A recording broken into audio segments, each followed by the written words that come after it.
Bismillahirrahmanirrahim.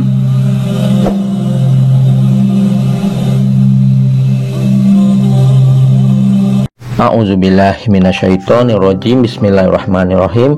Assalamualaikum warahmatullahi wabarakatuh. Bismillahi walhamdulillah wassalatu wassalamu ala sayyidina rasulillah wa ala alihi wa ashabihi wa mawalah, la haula wala quwata illa billah. Bersyukur kita kepada Allah subhanahu wa ta'ala dengan kita mengucapkan alhamdulillah. Bersalawat kita kepada Nabi Muhammad sallallahu alaihi wasallam dengan mengucapkan Allahumma sholli ala sayyidina Muhammad wa ala ali sayyidina Muhammad.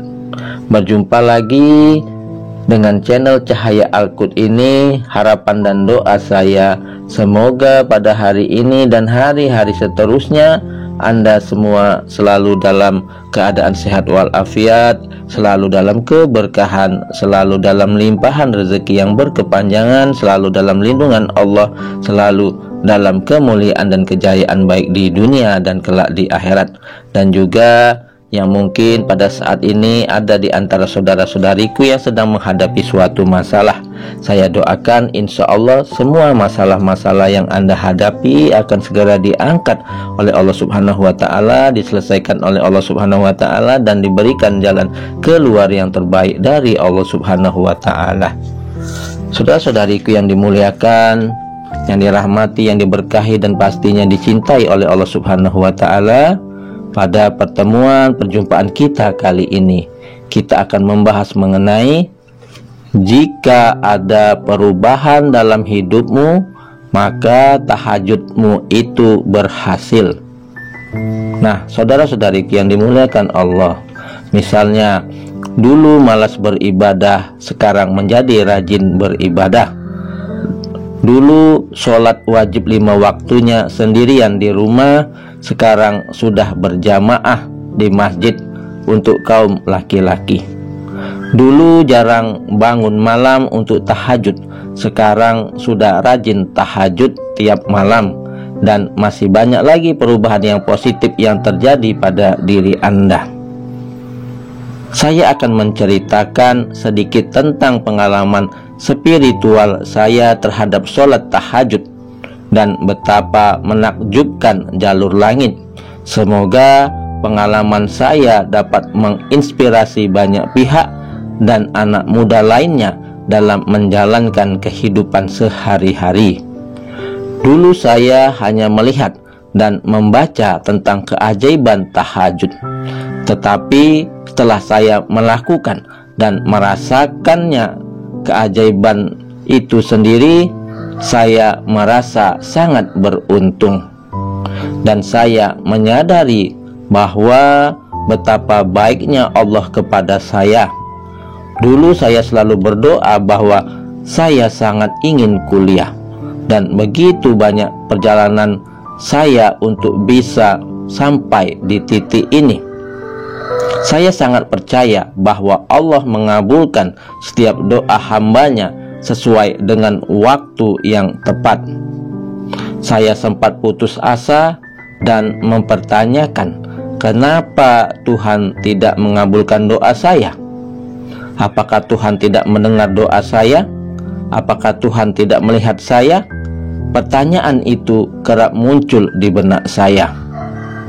Saudara-saudariku yang dimuliakan Allah, terlalu banyak pertanyaan-pertanyaan yang kerap muncul ketika saya melihat teman-teman saya jauh lebih maju dibandingkan saya. Mengapa saya begini? Mengapa saya tidak seperti mereka? Apakah saya terlalu berdosa? Ya, saya sangat berdosa karena telah meragukan kebesaran Allah subhanahu wa ta'ala.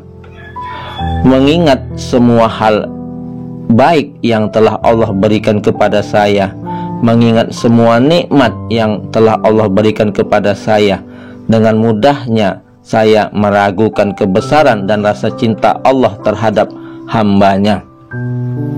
Sampai pada akhirnya saya tidak memikirkan doa saya lagi.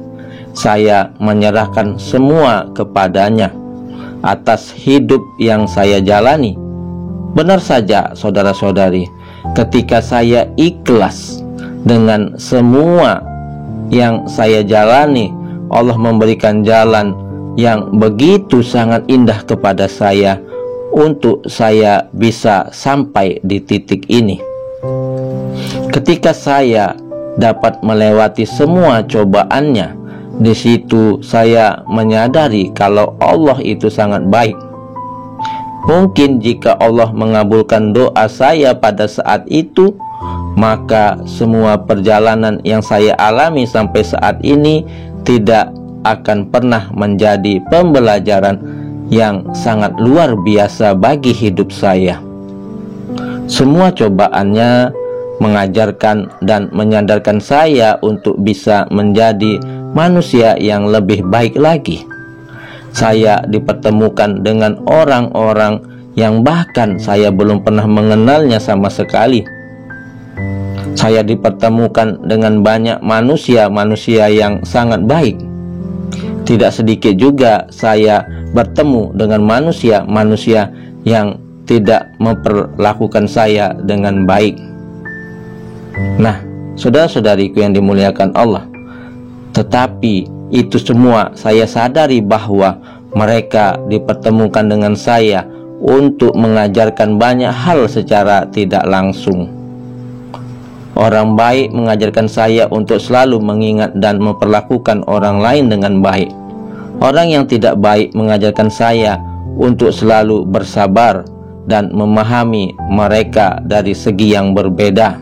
Mereka mengajarkan saya menjadi lebih dewasa, menjadi manusia yang tahu caranya memanusiakan manusia. Seperti halnya Allah berfirman untuk menjaga hubungan baik dengan Allah, manusia, dan makhluk Allah yang lainnya. Selain kita harus menjaga hubungan baik dengan Allah, tentu saja kita juga harus menjaga hubungan baik kita dengan antar sesama manusia. Di dalam surat An-Nisa ayat 36 Allah berfirman, "Sembahlah Allah dan janganlah kamu mempersekutukannya dengan sesuatu pun, dan berbuat baiklah kepada dua orang ibu bapak, karib kerabat, anak-anak yatim, orang-orang miskin, tetangga yang dekat dan tetangga yang jauh, dan teman sejawat, ibnu sabil, dan hamba sahayamu. Sesungguhnya Allah tidak menyukai orang-orang yang sombong dan membangga-banggakan diri." Ayat ini merupakan pedoman untuk kita agar selalu menyembah Allah Subhanahu wa ta'ala. Nah, saudara-saudariku yang dimuliakan Allah, kembali kepada dahsyatnya kekuatan sholat tahajud. Sholat tahajud juga tertuang di dalam Al-Quran, salah satunya dalam surat Al-Isra ayat 79. Dalam ayat ini tersebut tertuang pembahasan tentang anjuran mengerjakan sholat tahajud dan juga balasan yang akan didapat bagi orang yang mau melaksanakan sholat tahajud. Nah, saudara-saudariku yang dimuliakan Allah, surat Al-Isra ayat 79 berbunyi, "Wa minal laili fatahajat bihi nafilatalak asa ayab asaka rabbuka maqama mahmudah." Dan pada sebagian malam hari bersembayang tahajudlah kamu sebagai suatu ibadah tambahan bagimu. Mudah-mudahan Tuhanmu mengangkat kamu ke tempat yang terpuji. Quran surat Al-Isra surat ke-17 ayat 79. Saudara-saudari yang dimuliakan Allah, saya sudah banyak merasakan keajaiban dari berdoa kepada Allah. Percaya dan yakinkan di dalam hati kita bahwa Allah tidak akan pernah mengecewakan hambanya yang berdoa kepadanya, dan Allah akan selalu memberikan yang terbaik untuk setiap hambanya. Semua rencana Allah itu indah. Untuk mengakhiri, saya akan tutup dengan sebuah moto yang pernah saya ketahui dan merupakan kalimat yang indah. Saudara-saudariku, Tuhan menghancurkan rencanamu agar rencanamu tidak menghancurkanmu. Tuhan menghancurkan rencanamu agar rencanamu tidak menghancurkanmu, karena Tuhan melihat apa yang tidak kita lihat. Nah, saudara-saudariku yang dimuliakan, yang dirahmati dan tentunya dicintai oleh Allah Subhanahu wa Ta'ala, itulah tadi pembahasan mengenai jika ada perubahan dalam hidupmu, maka tahajud yang kamu jalani itu membuahkan keberhasilan.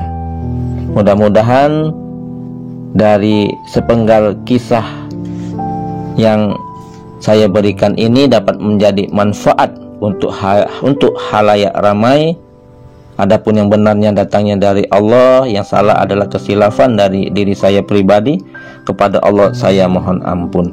Subhanakallahumma wa bihamdika asyhadu alla ilaha illa anta astaghfiruka wa atubu ilaihi. Sampai jumpa di video berikutnya yang insya Allah selalu membahas hal-hal yang bermanfaat dari dunia sampai akhirat. Wassalamualaikum warahmatullahi wabarakatuh.